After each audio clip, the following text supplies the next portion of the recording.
გერმანიის არჩევნებში ოლაფ შოლცი დამარცხდა. მოიგო ფრიდრიხ მერცის კონსერვატიულმა ბლოკმა. მეორე ადგილზე გავიდა ულტრამემარჯვენე პარტია ალტერნატივა გერმანიისთვის. საბოლოო შედეგებით გაირკვევა, გახდება თუ არა საჭირო კოალიციის შექმნა.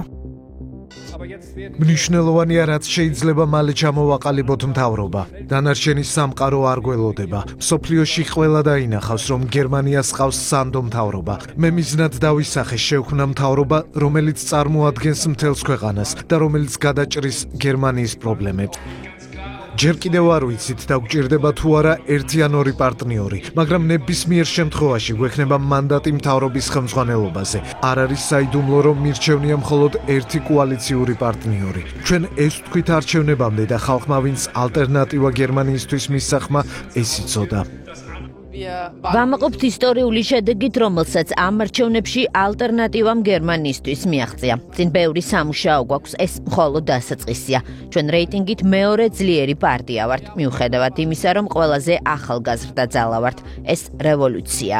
ეს არის მომენტი, როდესაც უნდა ვაღიაროთ, რომ არჩევნები წავაგეთ. წინა არჩევნებზე პარტიას უკეთესი შედეგი ჰქონდა, რაზეც პასუხისმგებელი მე ვიყავი. ეს შედეგი უარესია და ამაზეც მე ვარ პასუხისმგებელი. ვილოცავ გამარჯვებას ქრისტიან-დემოკრატიული პარტიის ლიდერს ფრიდრიხ მერცს. როგორც ჩანს, კონსერვატიულმა პარტიამ გერმანიაში ძალიან მნიშვნელოვანი არჩევნები მოიგო. ამერიკის მსგავსად გერმანიის ხალხი დაიღალა უაზრო დღის წესრიგით, განსაკუთრებით ენერგეტიკისა და იმიგრაციის საკითხებში, რომლებიც წლების განმავლობაში დომინირებდა. ეს არის დიდი დღე გერმანიისთვის და ამერიკის შეერთებული შტატებისთვის დონალდ ტრამპის ხელმძღვანელობით. ვილოცავ ყველას კიდევ ბევრი გამარჯვება გველოდება.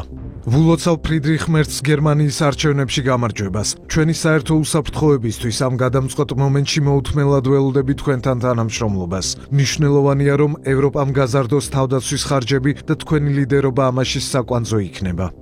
ახლახან ვესაუბრე ფრიდრიხ მერცს, რათა მიმელოცა გერმანიის არჩევნებში გამარჯვება. ჩვენ უფრო მეტად ვართ მოწადინებული, ერთად ვაკეთოთ დიდი საქმეები საფრანგეთისა და გერმანიისთვის და ვიმუშაოთ ძლიერი და სუვერენული ევროპისთვის. ჩვენ ერთიანი ვართ, რათა გავუმკლავდეთ მსოფლიოსა და ჩვენი კონტინენტის დიდ გამოწვევებს.